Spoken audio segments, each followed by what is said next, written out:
anyone, other than the occasional neighbour or people you see out, in London Fields where I live. So it's quite odd to like dive back into being the me that lots of people out there might have heard of. So cool. Yeah. Well, speaking of your songwriting, can you maybe take us through, I'm sure you have many different processes for this, but can you take us through like a typical process for you when it comes to your songwriting? I wish I had a typical process. I do envy a really good friend of mine, Guy Sigsworth, who's amazing writer producer, and he goes into the studio nearly every single day, and he writes so much music, and he's amazing. I kind of write in fits and starts. Like if I have half an hour, I just feel like I'm so lucky, and I like pick up my diary, or I might play the piano for half a second. The only real reason I actually get to finish a song is because somebody's asked, or somebody's going to pay me to do a commission, and that will be the thing that makes me start and finish a song. However, there was one kind of weekend here about, I don't know, August last year, and I just had a whole day to myself. It was like the first time ever long since I gave birth to my daughter, I think. I just didn't have any work to do, and my daughter was with her dad. So I was kind of procrastinating about going to the piano, because there's this fear, like, don't go to the piano, because you can't do it anymore. You haven't done it for so long. And I was like, come on, don't be silly with myself. Just get in there. No one's going to hear anything anyway. It doesn't have to be a good song. Just get in there and see what happens. So I went down, sat down at the piano, and outpoured like 5 songs, but they weren't good.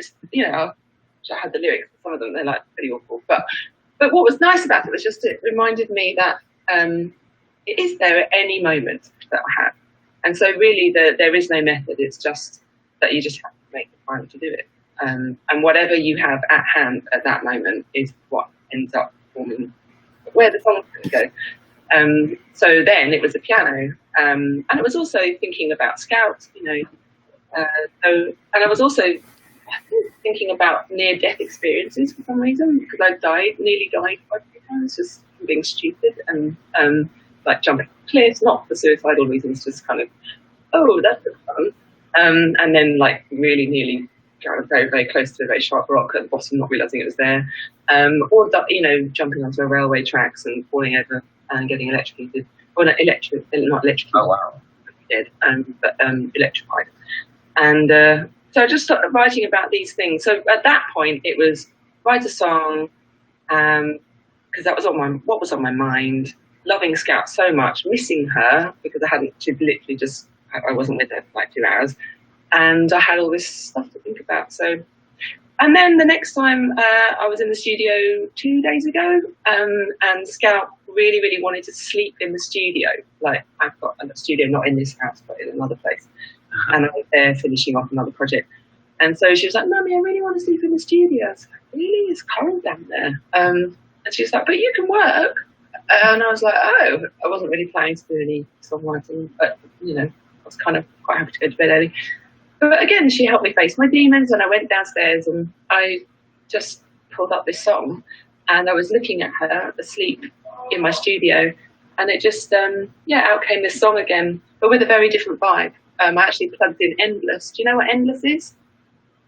No. Okay. It has to know about Endless. So it's only just come about.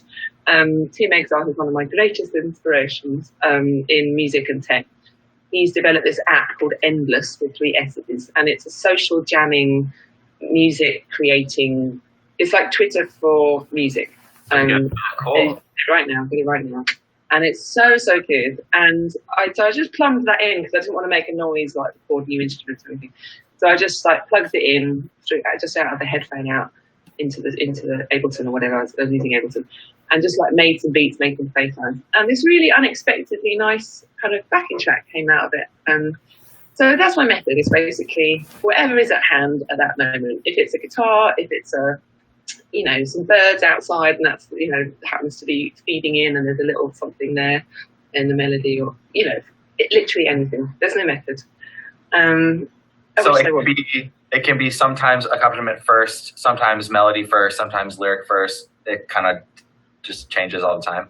Exactly. And sometimes, like I've just finished this track. In fact, if anyone wants to see it, I think there's a making of. It's this 90-second piece of music that I wrote for IBM's Think conference. They wanted to generate all their visuals this year, starting with the music. So I worked with this production company, like design agency called Field, and they're amazing. And they built all this software to analyze and generate visuals from my music and all the different timbres and rhythms and harmonies. It was really cool. There's a whole page you can look at. I'll find it somewhere. Maybe, I don't know if Kathy's on, maybe she can put it in a chat or something. Yeah, we can link to it. Yeah. I don't know if it's launched actually. It's up online so people can look at it, but nobody knows it's there. Anyway, so Mike, my partner, filmed the whole process. And so there, I was like, where do you start? The visuals are going to start with the music, but where are you going to start with the music? What does IBM stand for? So I went to Armonk, which is the research where they are. No, Yorktown. I can't remember now. Anyway, somewhere near New York. Their research centre, and I learned about quantum physics and quantum computing, all this AI stuff, and just loads of crazy stuff. And recorded lots of sounds. And my best sound was walking past a generator, a power generator, with my electromagnetic microphone. And it kind of made this awesome sound when I went past it. And when I went over the different thicknesses of metal with my microphone, it was like, wow, wow, wow. So I was like, oh, that's the bass line. So that was the bass line. And then there was this other thing called the annealing furnace, which is like really, really, really, really hot. And it sounds like a dub bass line. It's like, wah, wah, wah. So that was that. So yeah, it can be anything. That is so cool. I mean, I think of most people, they hire someone to write music for them, and then that person just like thinks about the thing and makes it. Yeah. You actually are going into the field and, getting live recordings and like really being inspired by the physical, literal things that make up this company. The atmosphere, and you get like so much out of that. It's mainly because of the terror of the blank canvas, actually. It's like the worst thing is just sitting down and going, okay, let's begin. We have questions about that too. That's a big thing that came up when we were asking our audience, like for questions for you. And let's get there now because we're talking about it. But part of acapella, what I like acapella is that there's so many limitations. Is that you have the voice and you have a certain number of voices, and then that's all you have to work with. But with what you do, you have literally endless palettes and anything that you could work with. So how do you like zone in, and what would your advice be to someone who's just like really overwhelmed by the possibility out there? It does sound daunting. Just you've got to create your boundaries. You've got to decide, okay, this song is, if you're thinking about the sound palette, and you mainly write with the piano and you find yourself kind of going through the motions again and making the same sounds, then just decide, okay, I'm only going to pluck the piano strings, or I'm only going to use the sound of the squeaky pedal, and that's my kick drum, or I'm going to use the side panels and I'm going to turn that into a rhythm, or whatever it might be. Just if you have a piano, or it could be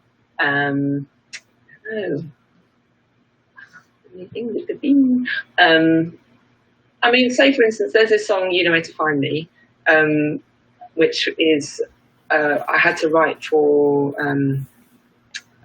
can't remember the name of this, Archangel, this really lovely, great company in the UK who commission new works. And I was up in this boat on top of the Queen Elizabeth Hall on the River Thames, and I didn't have much to work with. Other than just, I had a keyboard. So I wrote this song about the River Thames from the perspective of the Thames. And I asked lots of people on the street that night, what does the River Thames mean to you? And to try to understand. So basically, a lot of the time I ask other people questions, and then like with the listening chair, and kind of decide, okay, I like that. I hear somebody else say something back to me, and then I'm like, oh, that's quite good. Yeah, I like that. And then the next thing that happened again was, I suppose, rather than, I don't know what I'm trying to say. I don't have a good answer to that. But for that song, I had to then go and do a TED talk, and I was terrified about it, and I wasn't ready at all, which is why I probably didn't end up online after. But I needed to record this song because I'd set this boundary, this time boundary for myself, that I had to release it. And so I asked lots of fans in Edinburgh if they had any piano, could I go and wear their clothes and play the piano, wearing their clothes. And then out of all of those piano recordings, because I hadn't fully written the song, I made the song. So I had a limited amount of recordings of really out of tune pianos, all different, not all out of tune, but out of tune with each other. And then used that to my advantage. It actually sounded really nice when they're all together. Like a choir can sound really nice, but individually maybe sometimes people can't sing that great on their own. But when they're all together, the more there are, the better it sounds. So with that song, that's what I did. And there was one particular piano which was terrible, really out of tune, but it had a great, really squeaky, loud sustain pedal, and that became the kick drum and the snare. So yeah, you just have to make your own limitations. Like with the listening chair, I could have written anything. And I did get a bit overwhelmed by the choices. But in the end, it was somebody who sat in the chair and said to me, just write something that means something to you. And I was like, oh yeah, I could do that. Good advice. So I wrote a song about me, about my life, but over these 7-year periods. And with Earth, there's a song I just recently tweeted about it because it was about Earth, from the perspective of Earth. What's it like being Earth? Right now, it's probably quite good being Earth because, you've got clearer skies, the oceans are probably slightly better. So again, with that one, I just thought I'm just going to limit myself to the voice. And what can I do with my voice? And what tricks can I use in the studio? And there's not that many. So I do whatever breakbeat I can with my voice, which isn't very good. Beatboxing, not breakbeat. I don't know what I'm talking about. You can say it. And I don't know. You just got to play. You've got to, in a way, you kind of play to your weaknesses. Do you know what I mean? If you can't do something, then just try and make the best out of it, and don't be too hard on yourself. Sorry, not very good, not very long-winded. No, that's actually a really interesting answer. Like, play to your weaknesses, because I feel like generally we give the advice play to your strengths, but I think this is a really interesting spin on that. Well, it's like finding what your weaknesses are and like creatively figuring out how to overcome them. Yeah, like almost, yeah. That's really and like creating your own little worlds. Like, I feel like that's something you're so good at is creating worlds for an album, for a song, a sonic world that you live in, and then you go to a different one, and you go to a different one, but it's all still your style. So like, what are some of your influences for creating like what is now your sound, as far as like harmony, rhythm, lyrics, melody? Like what did you take in to like now be able to create what you create? I don't know if I can pinpoint things. I mean, I really loved Michael Jackson when I was growing up. And his arrangements are, they're pretty dense and kind of lots of variety, good beats, and very wide melodies and sounds that weren't just words. So maybe he had an influence, or Quincy Jones had an influence in, the way that I made music. And also just playing the piano, improvising on the piano. You kind of got to make your own rhythm, and you got to make your own harmony and counterpoint as you're just you jamming around. So a lot of stuff comes from there. I kind of play the piano a bit like I'm playing drums because, yeah, absolutely. I mean, so asking about your influences on your music, but also you are an influence on many other artists and people and music listeners, namely Ariana Grande, actually, who I've always been a fan of, but ever since she covered your song on her album, my respect for her skyrocketed because I didn't think she was like interested in music that wasn't like pop music. And so I was so kind of pleasantly surprised to see that she has this like, this understanding that to me feels more elevated because she includes someone like you in there. Do you have any thoughts on that? She's really, really, really musical and really good with tech. She just is probably extremely busy with being famous. That maybe if she wasn't so famous and extremely busy with being famous, maybe she might have more time to show everyone how pretty smart she is with tech. Like very young, there's videos of her on YouTube, which is how I found out about her. She was taking this song "Just for Now." How'd she'd seen it on this what do you call it? Zach Braff 103 point some kind of radio thing that's filmed, and I did that version of "Just for Now" with my looper on that program. And she saw it, and then she got a looper, and she copied it exactly. And it was the first person I'd seen who'd done it, and I was like, "Who's that girl? She's really good." But she was like 15 or 14 when she was doing that show that she was doing. And that's when I first heard about it. And I was just encouraging. I was like, "Oh, really good! Yeah, it's really, really good." And then I heard her cover "Hide and Seek" with a harmonizer, and I was like, "Oh, really good." And then about 5 years later, I got a call or an email. Mum reaching out to me. She wanted Ariana to come over for dinner. I think it was for her 21st birthday. She was a huge fan, and so she thought to surprise her, I would be her gift. So I was like, okay, well, I'm just at home, and what does she eat? And she's vegan, so I figured out. I made some nice kale lentil thing. But I gave her mum the wrong number, my wrong telephone number. I don't know how I did it. I missed the digit, and so I got one. I just did it too fast, and they were going up and down these back roads of my house, the studio, getting quite dark. And Ariana's getting pretty freaked out. She didn't know what she was doing. They were just going up and down, and trying to find me, trying to call me, and she just thought it was a hoax. This whole thing was a hoax, and she was like. Anyway, when she finally turned up at the door, because I was like, why are they not here? It's like an hour late. So I realised I'd sent the wrong number, and I was like, oh my God, I'm so sorry. Are you still coming? I'm here. Anyway, I turned up at the door, and she saw me for real, and she literally really passed out. And she was in hysterics. She was like, oh my God. So we just had this really, really lovely evening. And I showed her my gloves, BB gloves. I gave her a little demo, because I thought she'd love them, because I know she's into tech. And then she wanted to take the gloves on the road with her, so she did a little section in her I can't remember what one of the where she had a moment with the gloves, and it was really cool. Very, very gutsy of her, because nobody had ever played them outside of a venue that I might have played, which was like 3,000 people. Not even that at the time, actually, because I hadn't fully developed the gloves before I went on tour again. So yeah, she's pretty ballsy, and amazing voice, it's incredible. But she's into all kinds of music. She's into all kinds. Yeah.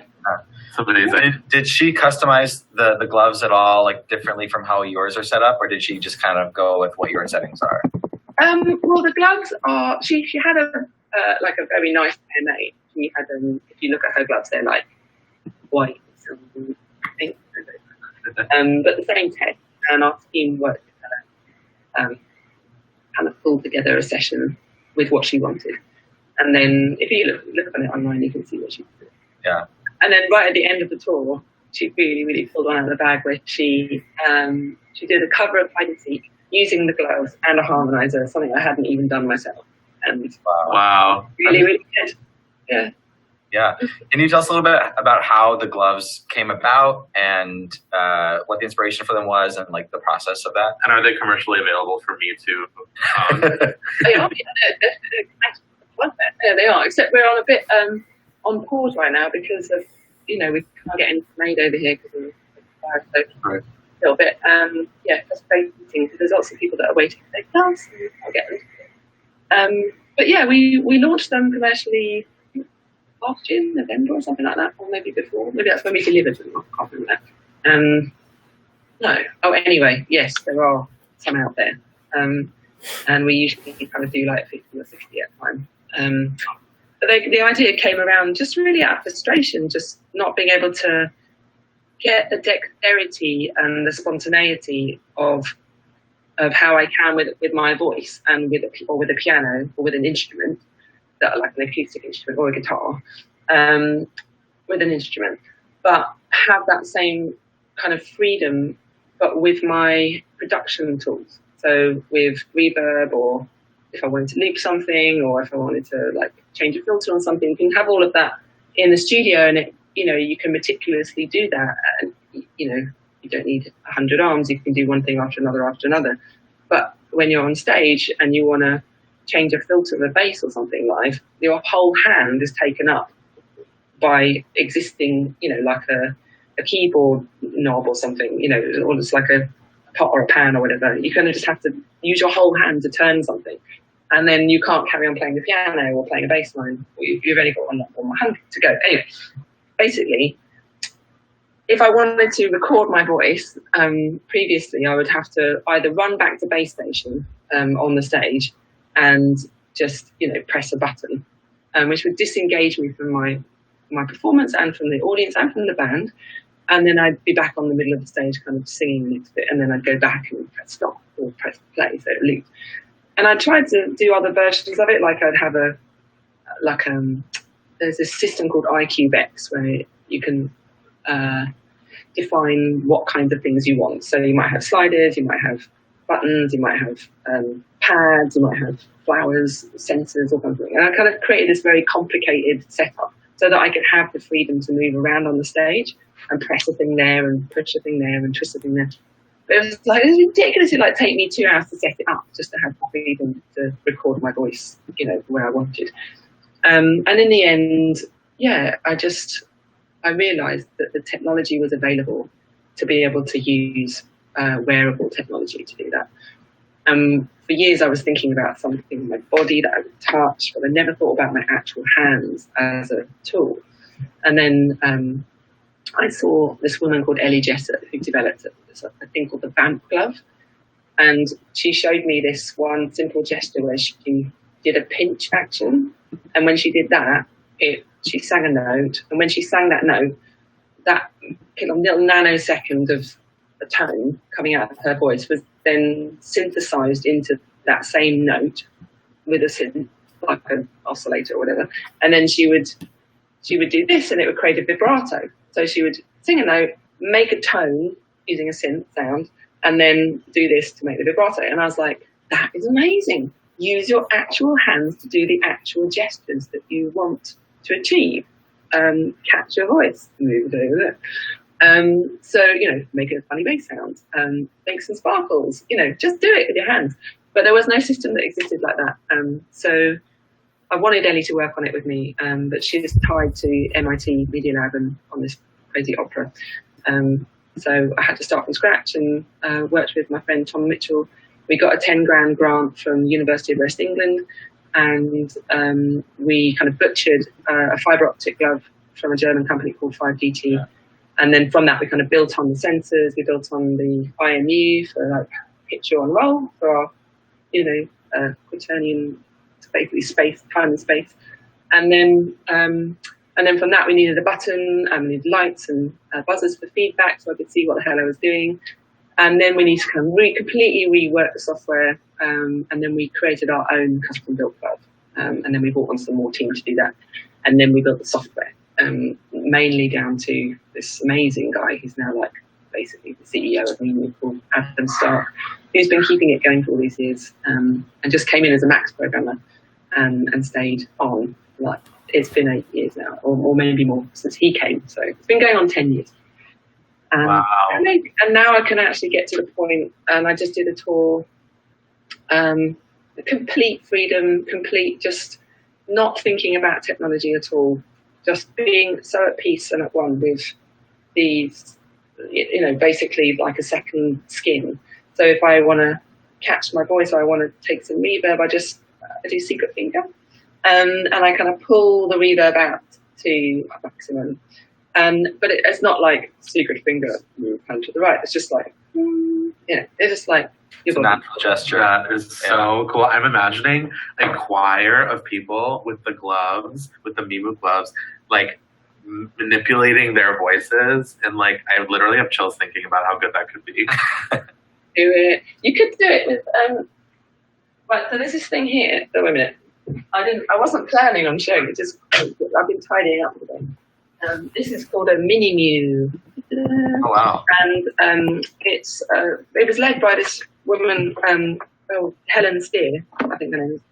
And she was like, you should do one for kids, because the one that we make for grown-ups or for anyone who's kind of knows about Ableton and all that stuff, because you need to know about music software. You can't just like suddenly make great music. You like have to know a bit. But you can choose whatever postures you want. You know, it learns from you. So you don't have to have like pre-described set of postures. You just choose whatever you like. That's what's great about it. Anyway, they are pretty expensive, but you kind of have to be even better at coding really to do these. But you can plug these up to the thing that we have called Glover quite soon. Not yet, but soon you will be able to. So you can use this thing, which is like, I don't know, £49 or £39. They use the microbit, the BBC microbit, this thing here. And you just you basically stitch it yourself, cut it out, stitch it. The kids can do it. And maybe not as young as Scout, but and then you add some crocodile clips. So you can it's basically got pitch and roll, and then you've got accelerometer peak. So you could, add reverb. You could have different choir members could add different tones or different harmonies, or add different reverbs, or add different effects, chop them up, gate them, whatever. Different people could affect other people's voices. That's what. Oh, cool! Awesome. I think I know what our next shopping trip is. That is super cool. I love hearing you talk about the technology and kind of like the story of how it was created out of frustration, for not being able to, for feeling like trapped to like a codified way of doing things, and just saying, well, I want to do something else and have more freedom. And I think it's so cool that you invented something out of that, frustration. Well, yeah, I mean, with an amazing team of people, they're just amazing team. I'm so lucky. It was the first time I'd collaborated on anything outside of music. Obviously done a music video or stuff like that, but this is my first introduction into the maker world, and the hacker space, and people who could just make amazing things out of like weird junk, and just make these beautiful creatures. So, and coding, I'm not a coder at all, and I've never done anything like that. I mean, I've done little tiny bits, but nothing really good. But having worked with somebody like Adam and Tom, kind of going, oh, so you can make, and it was like a bit of a penny drop. Because you see everything on the surface, don't you? You see Ableton, Cubase, Pro Tools, it's like that's the way it is. But then you meet people like Tom and Adam who can just make something new, make a completely new program exactly fitted to you. And it was just mind blowing. I was like, wow, I can do completely different things. And then from that, we've created this really versatile software, which is kind of like a patch bay for gestural musicware and software music programs. So you can use a Leap Motion, or it's not out yet, but it will be soon. Other gloves, maybe even an EEG headset. So if you wanted to plug in your brainwaves to change music, there's so many possibilities, even if you don't practice. That is so cool. Love it. Can you talk a bit about you touched on this before a little bit about motivation and what is the driving force that motivates you to create, both from a creative standpoint and also just work ethic and all the things that you've done? Either frustration, which you've realised. That's a good motivator, for sure. Yeah. And also for digital identity, very exciting thing for the rest. Wait, sorry, say that one more time. You cut out a little bit. It's called the Creative Path, and it's a digital identity for music makers, so that you can basically get yourself organised, prepared for the future, so that we are part of the solution, not always just annoyed by the music industry for not paying us on time or at all. Tell us more about that. What's that? Can you tell us more about that? That's really interesting. Yeah. Well, you can go, if anyone's interested, any musicians out there, go to the creativepassport.net. We're early stages. We haven't launched anything public yet, but it's been no secret. We've actually been developing it with hundreds of musicians. On my last tour, we did music workshops with music services and artists and musicians and engineers and producers. Basically, we're just trying to enable the individual to sort out their own mess. That's not often caused by them. It's caused by a system which is completely overwhelmed by trillions of lines of data, and not enough people working in the collective societies or wherever to be able to handle your tiny little amounts of money that mean a lot to you, but to those services, they're like, I haven't got time or resources to do these tiny things. It costs them more to do something like chase a Spotify payment than it does what's going to be in your bank account. So that's why none of these little problems get solved. And so what we have is an extreme mess of data. And the reality is that 50% of all royalties don't reach their rightful parties. That's a lot of money going to the wrong people. But, it's nobody's fault. It's just down to us now to come together and get ourselves organised. And we're trying to make a verified digital identity space for every music maker, whether you're a producer, an engineer, a writer, or whatever, all things, so that you can prove who you are by way of each other proving each other. But on top of that, those of us who are already associated or have already been verified by services like, ASCAP or whatever like that. So, and then combining that with also a top layer of identity like your passport, or your national insurance, or so we're not kind of holding that very exclusive, important kind of secretive data like your health or anything like that.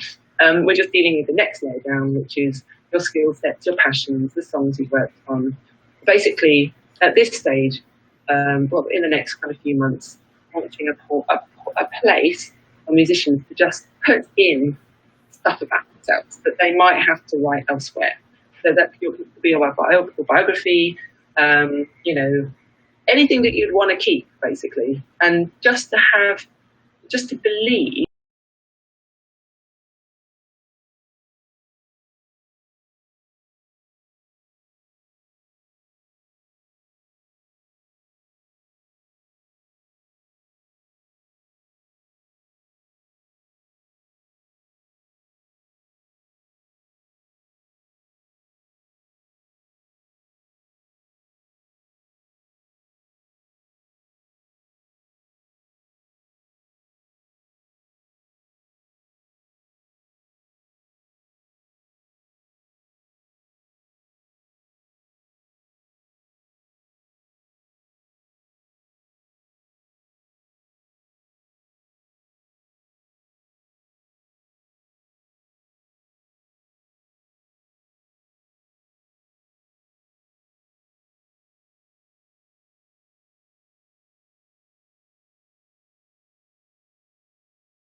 not like I'm turning on the feeling or whatever. It's just there's like another level that I don't go to because it would be exhausting, emotionally draining every night.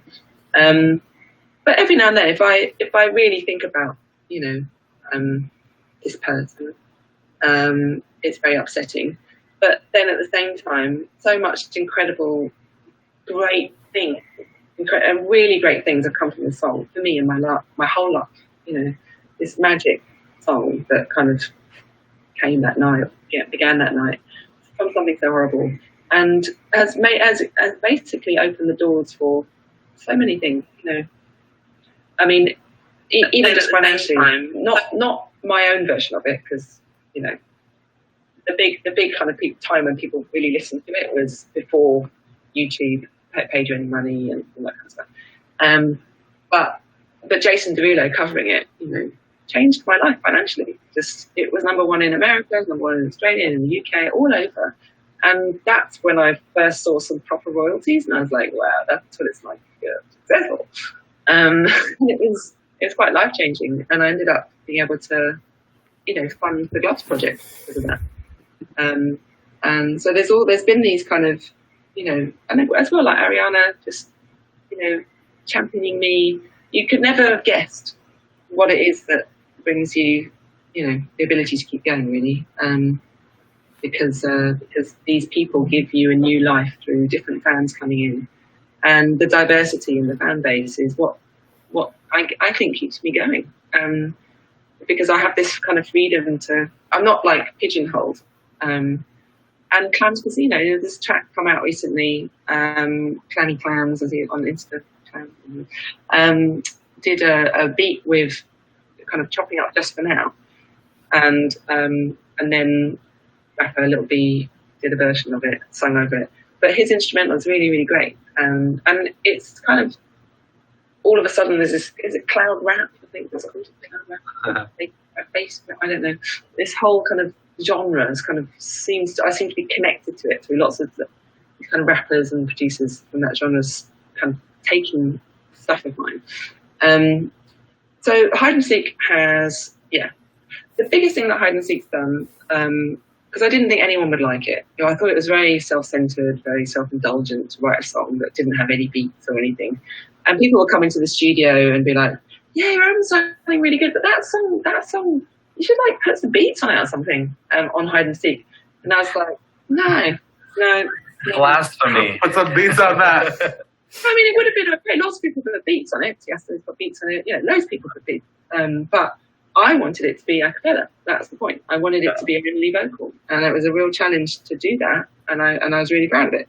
And I just thought, no one's going to like that one, but I like it. And there we go. But the fact that loads of people like that one and not a lot of people like the other stuff, it kind of gave me this freedom to be like, I'm going to do exactly what I want to do, because sometimes people really like that. And so I never second guessed myself again after that. That is so cool. I mean, you have done so many things. I love, hearing about all these different projects you work on and how you're getting kind of accessing different fan bases through other artists who are really interested in your work. I mean, obviously you've done stuff that has been influenced, that has been a positive influence for many artists. And that you also now have the Harry Potter fan base. What, like, a few words on that? Like, do you, how were you approached about that? What did you think about when you were doing that? Were you previously a fan of Harry Potter before that?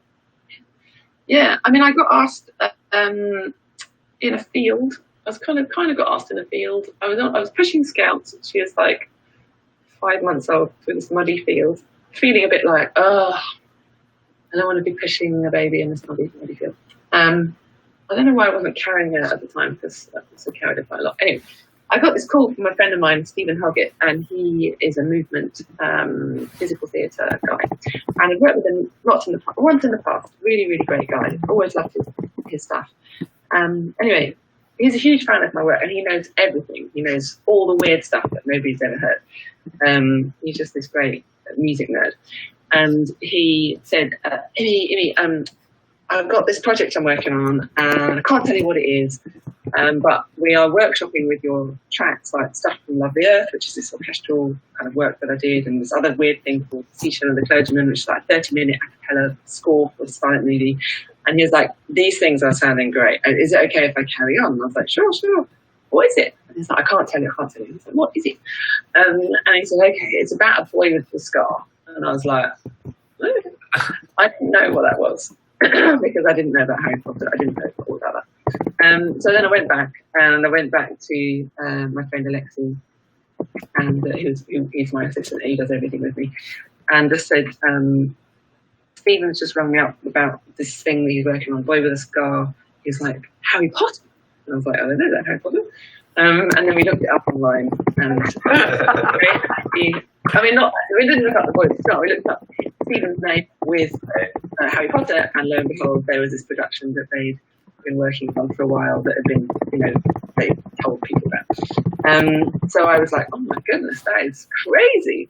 But I thought that, maybe he'd throw a couple of my pieces into this theatre thing, and then that would be it. But then about a month later, I got a call saying, from the producers, just saying, we'd really love you to come into the workshops and just have a chat. And I was like, okay. So I turned up, and they were doing this awesome scene, just kind of checking out some organza, like this beautiful material with one of the characters, with a fan and some lighting, just in a bare room. And then they put my music on, something from Love the Earth, this beautiful piano piece. Well, it wasn't that beautiful, but it just looked and sounded beautiful with this thing that they'd done, this magic thing. Suddenly, it was like it was written for it. And the music came alive in an entirely different way. The original piece was called Beauty, but then it's used for this thing called Enchanted Forest. And the Forbidden Forest. I can't remember now. Sorry, I've been reading all the stuff with Scout. My brain is full. Anyway, so that was it. And then she said, we really, really would love you to do the music for the play. And I was like, what, all of it? And she said, yeah, we would like you to do the music. And I was just, couldn't believe it. I just couldn't believe it for about a week. But it was real. And very soon after that, I was in the kind of the rehearsal space, workshopping. I just had a little, computer like I'm looking at now, and some sound cards and a little keyboard, my headphones, and I just made the music on the spot. And then I pulled in loads of other tracks that, Stephen already liked. And about maybe 70% of the score originates from something that pre-existed. And then the rest of it's kind of completely like new or just reworked.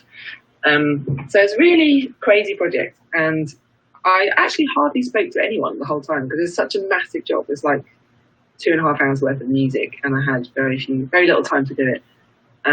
So I mixed it, produced it, performed it. Most of it, a lot of it in the theatre, between like 8 and 11 at night when everyone else had gone home, or a lot of people had gone home, or I was left there with the sound effects guy or the lighting guy tweaking stuff. Often just being the last one with the security guard trying to just write this immense amount of music on time. But it was really, really great. It was fascinating. It was super, super exciting to work with this incredible team. I'd never done anything like that before. Didn't know about cues, didn't know about how everything's mixed together. I mean, I really just feel so lucky that I got to see how they work. They're just a genius gang of people. And they were so nice to me because I didn't know what I was doing. But they just really helped me along. So I feel super lucky. I think it's a true testament to your genius that you went from not knowing what Harry Potter was to then writing all of the music for this amazing play in what feels like 2 weeks. I knew who Harry Potter was, but I never really, I think that's what's really great about Harry Potter actually, is it introduces lots of people who maybe aren't into reading.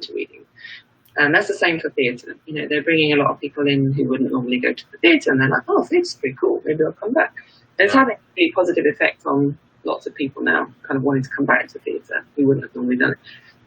But I actually hated reading when I was a child, absolutely hated it, just did not want to see a book. And I found it really difficult, like words weren't really staying where they should. And I'm not dyslexic, but I feel like, I don't know. My dad thinks I might have been if he hadn't intervened. Maybe, I don't know if that's possible. But I find it really hard to read. It's easier now I'm older. Now, but I'm actually losing my sight a little bit, so it's getting hard again. But I like the stuff that's inside the books. I just don't like the actual reading it. Yeah, sure. That makes sense.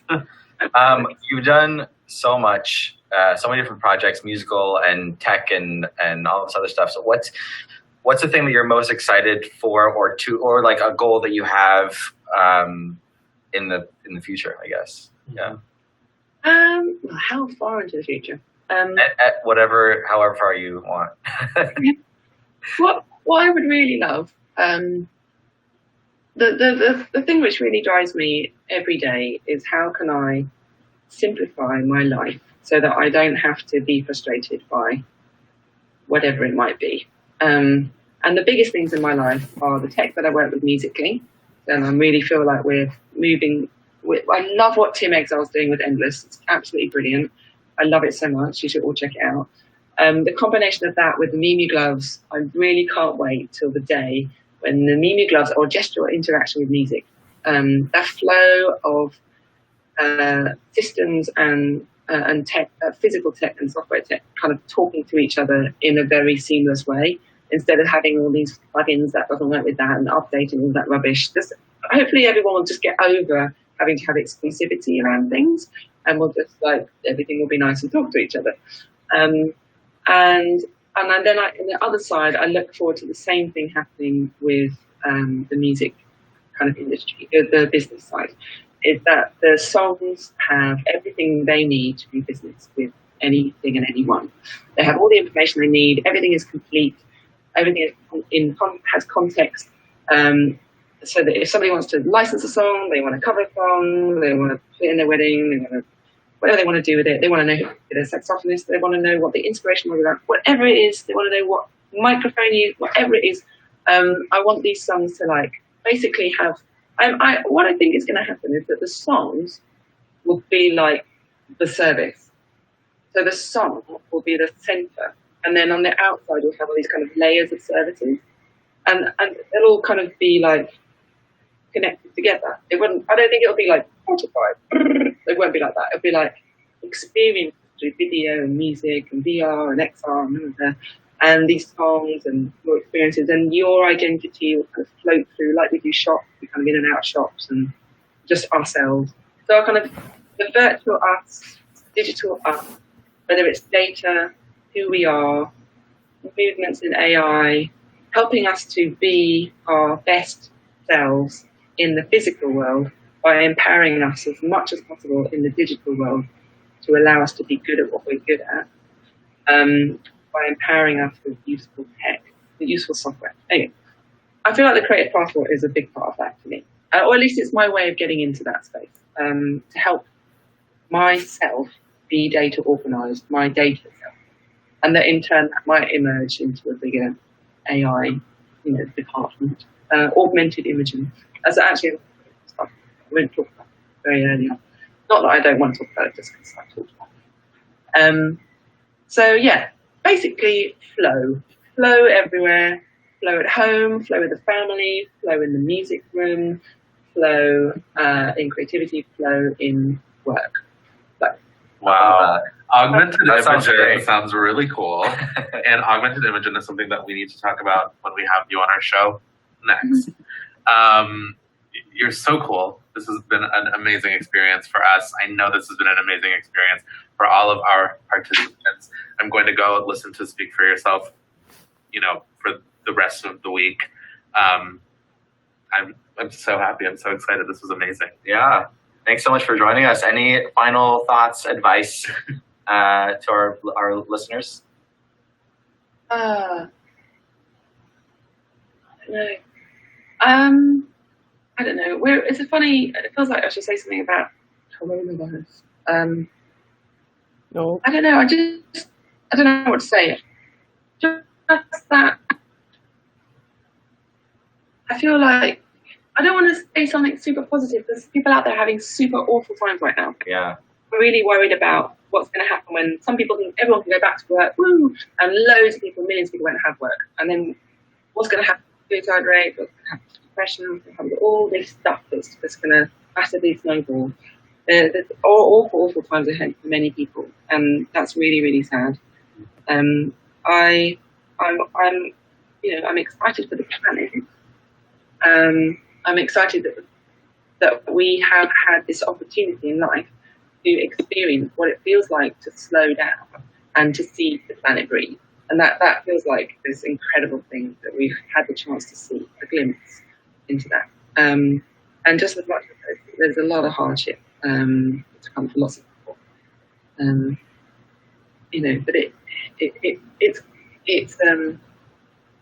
feels like an incredible opportunity to have shaken so many things up. But just as it is in your own life, you kind of just get into the rut of life, and then 10 years on, you're like, you change something, you're like, why didn't I do that 10 years ago? Or why did I worry about that thing, or whatever it was? And it feels like, for good or for bad, we have that opportunity now, individually and, globally. And it's really amazing time. And I can't help but feel excited about that, but also terrible about it for many people. And I just want to do my best, my bit that I can do. And I think that this identity bit is the future of work around for everyone, not the creative passport thing, but just in general, digital identity, the future of work, how we lasso ourselves and organise ourselves to help us, in the future, should we come up with something like this, which we will, of course, we'll just keep coming, that we can better deal with it if we can have better data organisation around who we are. So, yeah. Well, seriously, thank you again. I think a major part of the reason why Ben and I even started doing this weekly workshop was because we wanted to just give something that could create a little bit of positivity in somebody's week or something to look forward to. So again, you're talking with us today. That's such a gift. And thank you for giving that and sharing a bit of your time with us and with everyone. And yeah. Thanks again. Bye, everyone. Bye, Imogen. Okay. There's like a fanfare going in the chat right now. Everyone's saying thank you. Bye. Let's take like a quick 1 minute, and then we'll be back with our design challenge. Yes. BRB.